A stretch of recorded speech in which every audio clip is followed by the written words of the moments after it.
Everyone's heard of jamón ibérico, the most famous cured ham from Spain. But where does it come from? How's it made? What makes it so special? And what are the pigs, the very, very special and unique pigs that it comes from? Well, we're going to explain all of that today. So venga, let's go.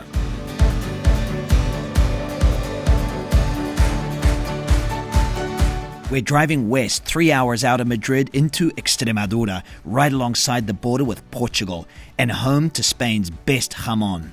And we're going on an incredible jamón journey that few people have ever experienced. We're going to see how Spain's best jamón is made, all the way from birth to being free range in the magical dehesa eating acorns, then to the factory where the hams are made in the traditional way, and finally to the table. And make sure you stay until the end when we're going to have an Iberian pork feast of jamón, cured meats, and freshly grilled Iberian cuts, and of course lots of wine. And all this is thanks to Manuel Maldonado, an artisanal jamón producer who makes some of this country's best jamón ibérico de bellota. So let's get our ham on.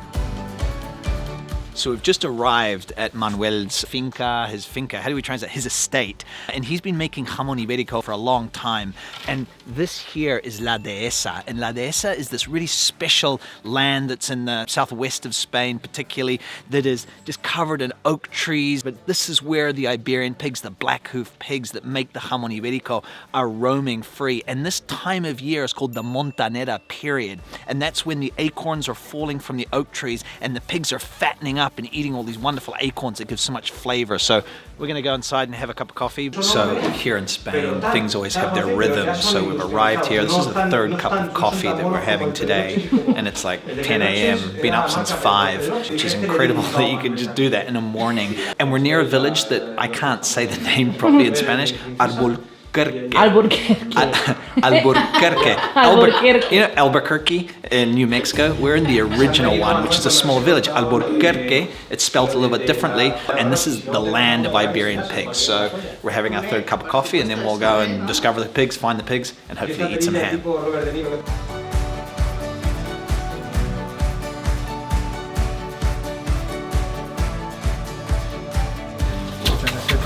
Ay, por favor, son muy monos. So these baby pigs, Iberian baby pigs, I've never seen one that small, born on the 21st of December, so Christmas babies, 3 weeks old.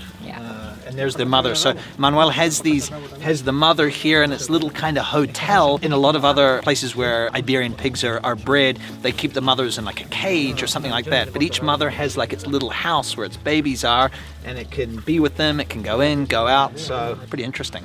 Happy mom. So here the idea from Manuel is that the mothers are warm, they're comfortable, and they can feed their babies in peace. Wow. And these pigs that we've got down here, these are mothers that are going to give birth in about 2 or 3 weeks. And then they'll move across to the spot with their babies over there. Makes me think of that movie Snatch, where the gangsters get rid of their dead bodies by giving them to the pigs to eat. So I asked Manuel, if I put my hand in there, would the pigs bite me? No, they wouldn't. But if I fell over, they might eat me. You know? Hope I'd wake up while they were nibbling on my foot.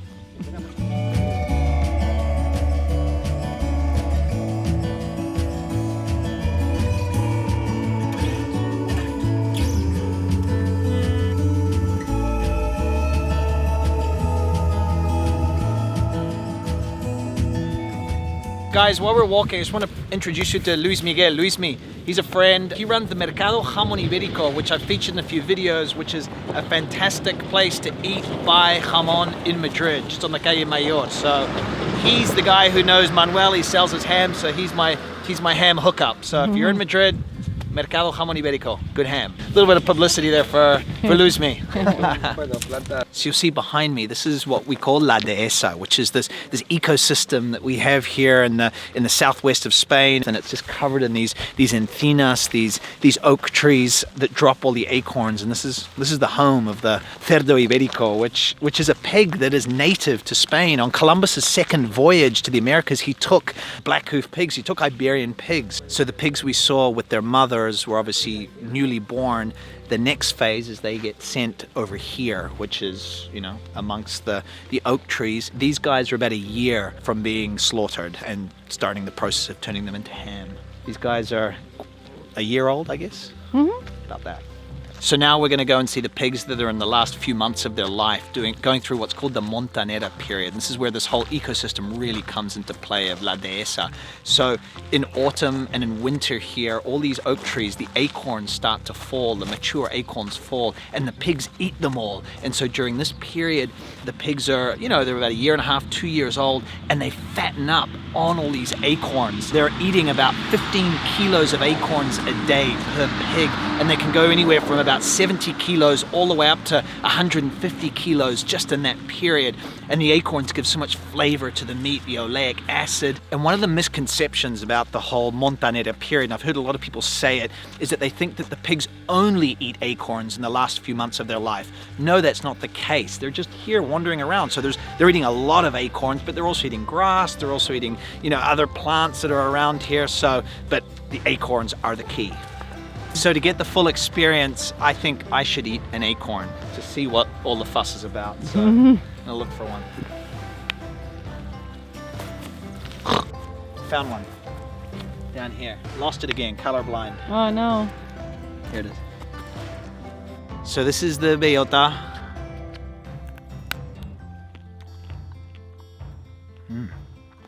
You only eat the inside though, I think.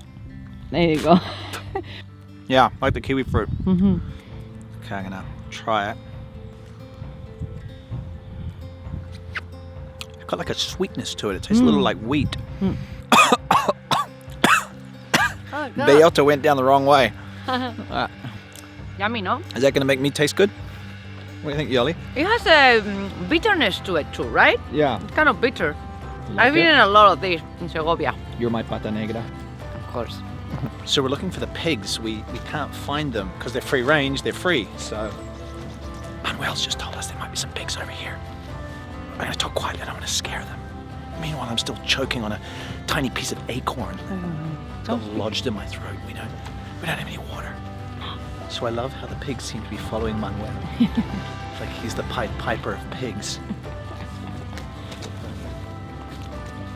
You can see they're really unique shapes, and you can see they're big and fat, but they've got fine little legs. And what makes them so delicious and the ham so delicious, they're full of intramuscular fat. So when you see jamón, I'm going to try some soon, you can see that it's run through with veins, with white veins of fat, whereas on other animals or other pigs, the fat is on the outside. I'm always a bit nervous that one's going to come up and bite me from behind, but snatch on the brain. Manuel was saying that pigs are the smartest animal after apes. That felt like a very broad, non-scientific statement, but they're smart. Pigs are smart. You've seen Pulp Fiction. All the gangster movies. Okay, get this. So the reason we had so much trouble finding the bellota to eat for me to try is because these guys have eaten it all. And these guys are going to be sacrificed, as we say in Spanish, or slaughtered in about a week. So it's, conflicted feelings about all of that. It's the nature of eating meat, I guess. Yeah.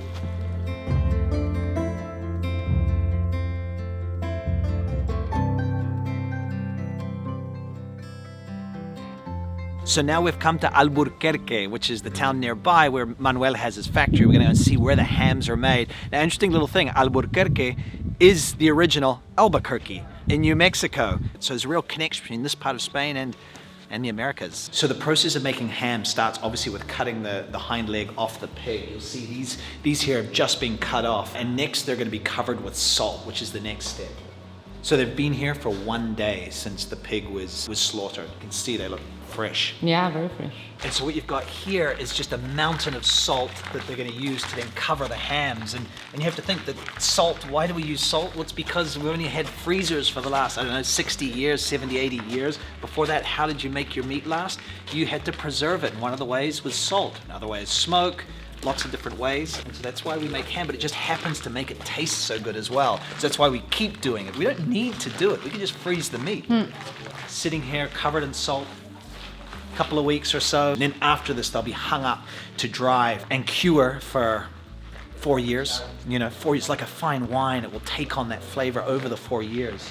Yeah. So this is just normal salt. There's no mystery here. It's tastes like salt. It's got a certain cool, it's cold in here, so yeah, cold salt. It's not even particularly strong really, but it's big chunks of it. So obviously it's not just ham that you make from a pig. There's all the chorizo, the salchichons, these are all the embutidos here. This smells like the butcher shop I remember going to with my mother when I was like 5 years old. Such an intense, fresh sausage smell, it's delicious. Oh yeah, I know. So we're heading up now to the secadero where the hams are drying. There's fat all over the floor that's fallen from these hams. It's like a forest of hams, and my shoe thing has come off, and it's like I'm walking through sticky, kind of something from a horror film. I'm sliding around on the fat here. So you can see that Luismi is showing us the mold that naturally grows on the outside of the ham. You can just get it off, but we want that. That's helping protect it. It's giving it flavor. This is the natural process of curing. 100% natural. How's that going? So I went off-road and got stuck in literally this like big mass of fat and grease, and I have to walk carefully down here because I could slip and die at any moment. Oh no. It's literally like something out of a horror movie, you know, when they're walking and there's like the spider web or something. Pretty incredible. There we are. All right, tour continues. There's hams everywhere. More hams than a insert joke there. Yeah. So we're actually following the process of making the ham. This is the bodega, the cellar, and they spend about 3 years here kind of aging. They do a lot more curing in the other spots. Okay, one thing that's unique about Manuel's hams, the Maldonado hams, is they don't take off the fat from the outside. If you look closely at hams that are hanging in the shop, they'll often have a lot of this outer fat taken off. Not for any reason necessarily, but he's going back to how things used to be done way back in the past, where they would leave the fat on the outside because the fat is wonderful. So yeah, just as nature made it. So walking through a factory that smells massively of ham makes you really hungry. So it's time to eat, and I hope we get to try some ham. Mm-hmm.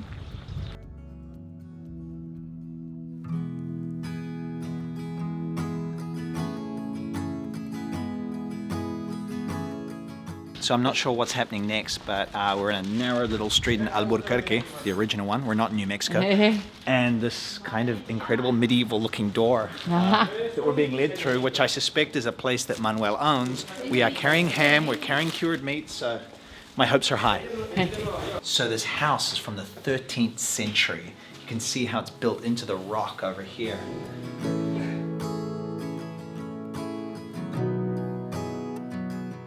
And Luismi is gonna prepare the ham. Do the honors. Yeah, The master. do the honors. The master of ham. So my wildest dreams are coming true. 13th century village house, Spain's most incredible ham right in front of me. A ham maestro to carve it. Wine glasses out, embutidos, salchichon, chorizo, everything. I mean, pinch me, Yoly, please. I know. And so Luismi is opening the ham, and this is what you got to do: get that outer layer off, and then cut through the fat, and then offer it. So let's see. All morning, the whole process, this incredible process, these wonderful animals, and it turns into this. Un poquito frío, Está buenísimo. pero en cuanto coge temperatura... I mean, guys, it's so complex. It just melts on your tongue. It's rich, it's dense, it's sweet. Oh my God, it's so delicious. Bueno, Manuel, muchísimas gracias por atendernos aquí en tu casa, ¿eh? Muchas Gracias, Manuel. Por Maldonado. Ole. Gracias a vosotros. Muchas gracias. Increíble experiencia, ¿eh? ¿Sí? ¿Podéis? This is heaven. Manuel. So this is a test. There's a show where the guy's like, everything's heaven with that guy. And then there's a character who's like, everything's heaven. He loves everything. He says it's heaven. And the other character's like, everything's heaven with that guy. What is it? So you guys know what jamón looks like. So we got that here. We're eating that in a sec. But what's all this stuff? A little 101 on cured meats and sausages. So you've got here chorizo, you've got here cabecero, which is a cured sausage made from the meat at the back of the neck. You've got salchichon, which is similar, but it's without all the paprika. You've got chorizo blanco, which is without the paprika, and lomo, which is loin. I get a little bit confused about a lot of the differences and the subtleties, but it's all delicious, and it's all ibérico, and it's all from Manuel's pigs. Here's the thing, guys, like of all these products, lomo, salchichon, chorizo, jamón, there's so many grades, so many levels, but when you have the good stuff, the great stuff, my God, it really is life-changing. You never want to go back to the other stuff. Heaven. Everything is heaven with you. Everything's heaven with that guy. And what I love about this lunch is we're sitting in a 13th century house. We've got a medieval lunch almost. We've got this big chunk of bread. We've got these cured meats. We've got this wine. So simple, so delicious. And that's what's so great about Spanish cuisine. It's all about the product and the quality of the product. And you just go right back to the roots of the product and just go nuts. I love it. So this is only just beginning. As well as the cured meats, Manuel's got big chunks of raw Iberian pork, and he's got a grill right beside his seat, and so he's grilling it right there. I hope you can hear me, because it's getting loud once a few wines start to go back. But guys, oh my God, I wish you could experience this. So this is solomillo. Look at how Manuel's cooked it. Let's see. The knife just glides through it. ¿Cuánto? Vale. Es que estoy aquí a dos conversaciones. Nada más. Lo que me dice aquí, Jaimito. Guys, oh my God. Oh wow. Yes. It's like, it tastes like a steak, but this very delicate, rich, kind of almost just subtle steak. It's, you would not believe this was pork, because generally I think a lot of people outside Spain don't eat pork this raw, but look how raw that is. And it's great quality, so it's perfectly fine. That's pork, and that's how we eat it. Oh my God.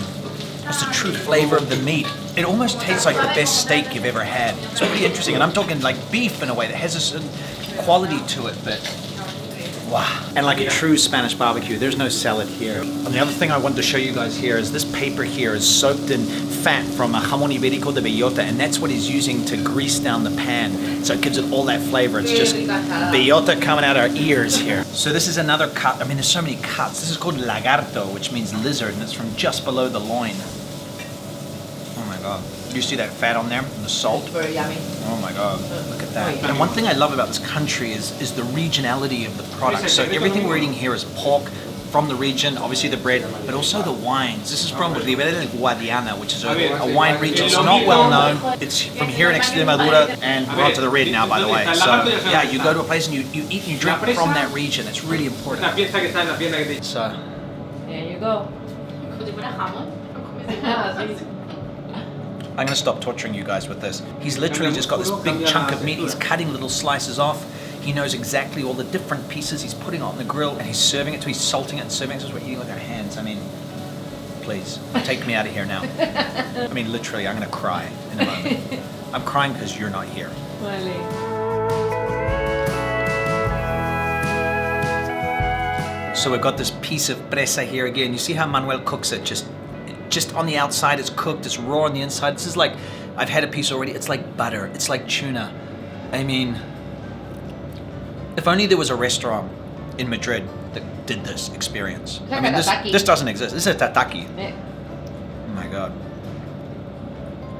So this is turning into a very typical Spanish lunch. It's extending, it's 5 p.m. now. Yoly's opening the 3rd bottle of wine from the cellar behind us.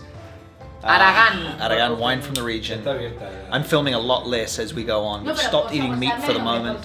So a massive thank you to Manuel from Maldonado. Incredible ham, incredible Iberian products. A massive thank you also to Luismi from Mercado Jamón Ibérico, who hooked us up and made this possible. Guys, hasta luego. See you in the next video. We're gonna hit the 3rd bottle of wine. Ciao.